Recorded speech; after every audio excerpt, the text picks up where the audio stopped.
자, 저도 여러분처럼 과거에 무슨 말을 해야 될까 고민하던 시절, 그런 시기가 있었어요. 그때 이런 고민이 있었는데, 처음 본 사람과 나에 대한 이야기를 매력적으로 하는 게 맞는 건지, 아니면 그녀가 자기 이야기를 잘하도록 이끌어주는 게 더 매력적으로 보일지, 뭐 이런 게 궁금했어요. 자, 여러분들도 늘 궁금해하시는 주제죠. 자, 일단 결론부터 말씀드리면, 자기 이야기를 하도록 이끌어주는 것이 상대를 더 즐겁게 만들어주고 훨씬 나한테 끌리게 되는 매력적인 대화예요. 자, 요거는 간단하게 증명을 할 수 있는데요. 여러분이 그동안 대화를 할 때 점점 마음이 가게 된 사람들을 한번 떠올려 보세요. 자, 그 사람들은 자기 이야기만 하는 사람들이었나요? 아니면 자신의 매력을 어필하려고 여러분처럼 막 애쓰는 그런 사람이었어요? 자, 둘 다 아니었죠. 그들은 여러분의 감정 또는 생각과 고민, 꿈, 뭐 이런 것처럼 여러분한테 어떤 관심과 애정을 가져주는 사람이었습니다. 자, 이미 여러분의 과거 삶만 돌아봐도 증명된 관계와 대화의 이치죠. 자, 그래서 대화를 어려워하는 분들은 돈, 외모, 유머 등 뭔가 임팩트 있는 모습을 보여주어야 상대랑 대화가 잘 되고 점수 딸 거라 생각하지만, 결국 우리가 마음을 주고 가까워지게 됐던 친구와 연인은 모두 다 여러분의 감정과 생각에 관심을 가져주는 이들이었다는 거예요. 여러분이 원하는 뭔가 임팩트 있는 대화 기술을 가진 그런 존재들이 아니었다는 거죠. 그래서 지난 시간에 이 사실을 몰라서 임팩트 있는 말을 막 하려다가 오히려 대화하고 싶지 않는 그런 마이너스 이미지가 되는 이유를 배웠어요. 이것이 대화 레벨 0이었습니다. 자, 그리고 잘 보이려고 애쓰지 않고 여러분의 원래 대화 매력을 다 발휘할 줄 아는 능력이 대화 레벨 1이었고요. 자, 상대가 나한테 호감을 갖게 만드는 대화 레벨 2까지 실제 대화 사례들과 함께 배웠었죠. 자, 지금부터는 대화 레벨 2를 잘하는 방법을 알려드릴 건데, 크게 3가지 대화 능력이 있어야 됩니다. 자, 지난 영상에서 사실 2가지는 이미 살짝 배웠어요. 첫 번째는 상대가 자기 이야기를 하도록 이끌어주는 너나 대화, 그리고 자신을 당당하게, 과감하게 보여줄 줄 아는 장애 표현 대화 능력이 중요하다고 배웠죠. 자, 그런데 이런 이론만으로 레벨 2 너나 대화와 자기 표현을 지금 당장 여러분들이 하실 수 있어요? 답을 배웠다고 해서 내가 할 수 있는 게 아니죠. 자, 우선 너나 대화부터 잘하려면 몇 가지 포인트를 알아야 하는데, 첫 번째 포인트는 질문거리는 억지로 머리를 써서 만들면 안 된다는 거예요. 예를 들면 여러분이 아빠 엄마가 처음에 어떻게 만났는지, 그리고 누가 먼저 고백했는지, 이런 게 궁금해서 물어본 적 있죠. 자, 근데 지나가는 나그네가 누구랑 연애하고 있고 그 사람과 어떻게 만났는지 여러분들이 막 궁금하고 싶고 막 가서 물어보고 싶게 되나요? 그렇지 않죠. 자, 그러면 왜 이런 차이가 발생하죠? 여러분이 부모님의 첫 만남 에피소드를 궁금해서 물어봤을 때 부모님을 막 떠들게 만들어야 되고 꼬셔야 된다는 그런 목적의식을 갖고 질문거리를 머리 써서 만들어낸 질문인가요?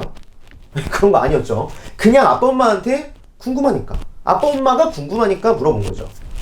자, 즉 너나 대화 상대를 즐겁게 만들어주는 첫 번째 포인트는 상대를 알아가고 싶어하는 최소한의 관심이 있어야 된다는 거예요. 내가 진짜 상대한테 관심 또는 친해지고 싶은 마음, 더 나아가서 애정이 있는 만큼, 그 관심과 애정의 농도만큼 상대한테 저절로 궁금한 게 생각이 나요, 안 나요? 엄청 생각이 나죠.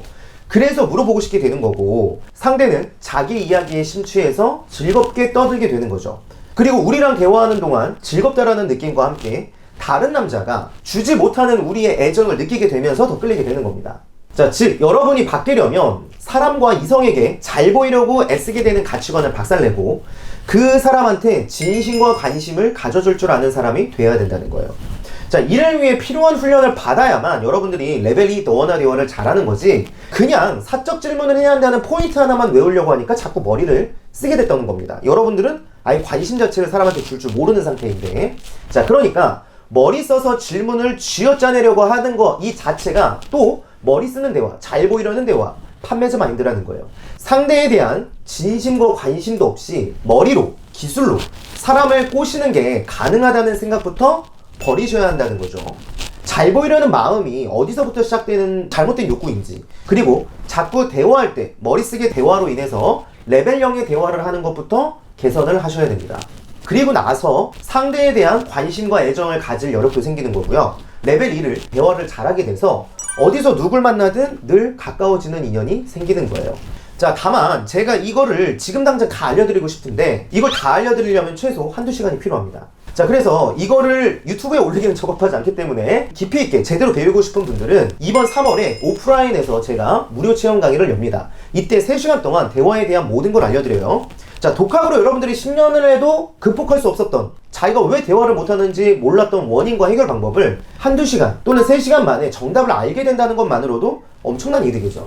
자, 여러분들이 나는 좀 대화를 잘하기 위해 여러분들이 보통 유튜브에서 5분짜리 뭔가 짧은 비법과 기술을 배워서 바로 잘해지려는 분들이 있는데 이런 환상부터 버리셔야 됩니다. 자, 참고로 저는 독학으로 7년을 해서 이 방법을 알게 됐습니다. 그리고 저한테 배운 분들은 저한테 배우니까 3주 만에 달라지는 거지, 사실 저도 과거에 여러 학원을 다녔는데 결국에는 저를 변화시켜준 그런 학원이 없었기 때문에 전문가도 잘 찾아야 됩니다. 그래서 여러분들이 전문가를 찾을 때 좀 하나의 팁을 드리자면 2, 3주 정도 배우고 났을 때 어느 정도 성과가 나와야 되고요. 여러분들이 좀 변화하는 게 느껴져야 됩니다. 2, 3주를 배워도 여러분들이 여전히 대화할 때 머리를 쓰고 있다면 그건 전문가가 아니니까 참고하시고요. 자, 너와 나 대화를 위한 두 번째 포인트는 질문의 범위입니다. 만약 여러분이 오늘 처음 본 상대한테 일주일에 자위를 얼만큼 하는지 궁금해서 뭐 예를 들면 미정씨는 일주일에 자위 몇 번 하세요? 라고 물어보면 어떤 일이 일어나죠? 안 되는 거 알죠? 자, 그런 것처럼 둘의 관계와 현재 상황에 맞는 질문부터 하는 게 중요한데요. 자, 이를 위한 포인트는 처음에